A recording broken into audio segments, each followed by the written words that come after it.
راستے ایک ہے مگر منزلیں دو ہیں. تمام مراد خوشی ہے ان کو کہ کب ہمیں حضور علیہ السلام کی سواری کے لیے منتخب کیا جائے، مگر جو برا ہے اس کا ہونا اللہ تبارک و تعالیٰ کی بارگاہ میں قبول ہو جاتا ہے. حضرت جبریل نبی علیہ السلام جب اس برا سے کہتے ہیں کیوں رو رہا ہے، اس نے کہا راستہ ایک ہے مگر منزلیں دو ہیں. یہاں سے پتہ چلتا ہے کہ محمود غزنوی مدینہ پاک میں جب گئے انہوں نے شہنشاہی لباس اتار کر فقیرانہ لباس پہن لیا.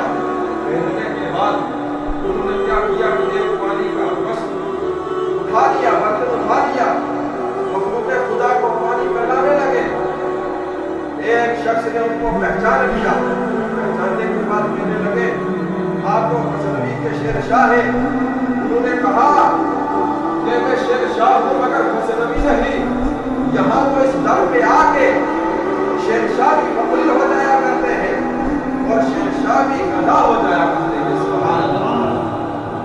تو یہاں سے پتہ چلتا ہے کہ راستے دو ہیں مگر منزل ایک ہے. تمام براد خوش ہو رہے ہیں اور ایک براد جو ہے رب کائنات کی بارگاہ میں رو رہا ہے.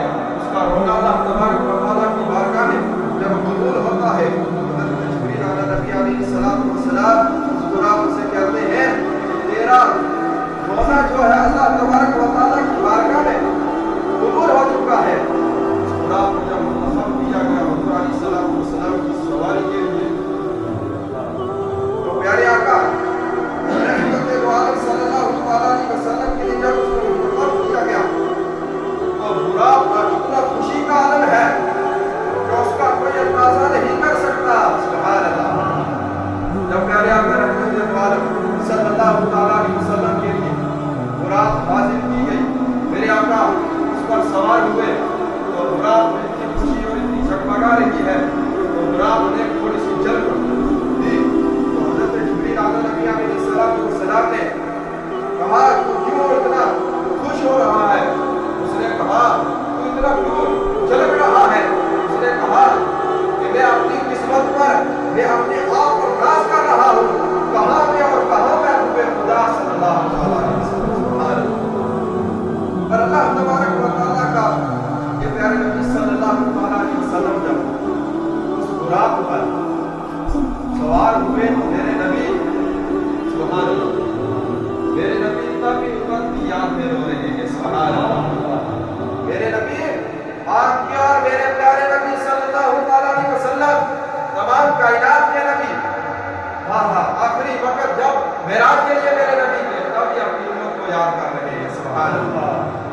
میرے نبی جب سواری پر بیٹھے میرے نبی نے وہاں توقف فرمایا. حضرت جبریل نبی علیہ السلام نے کہا کہ توقف کا کیا مطلب ہے؟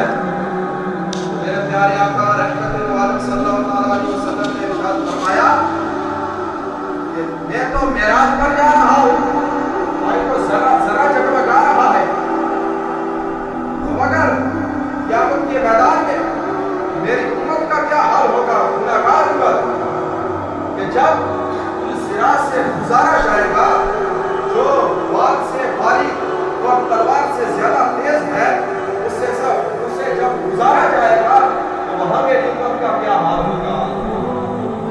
میرے آقا رحمت اللہ صلی اللہ علیہ وسلم اپنی امت کی یاد میں رو رہے ہیں تو رب کائنات کی طرف سے حکم ہوتا ہے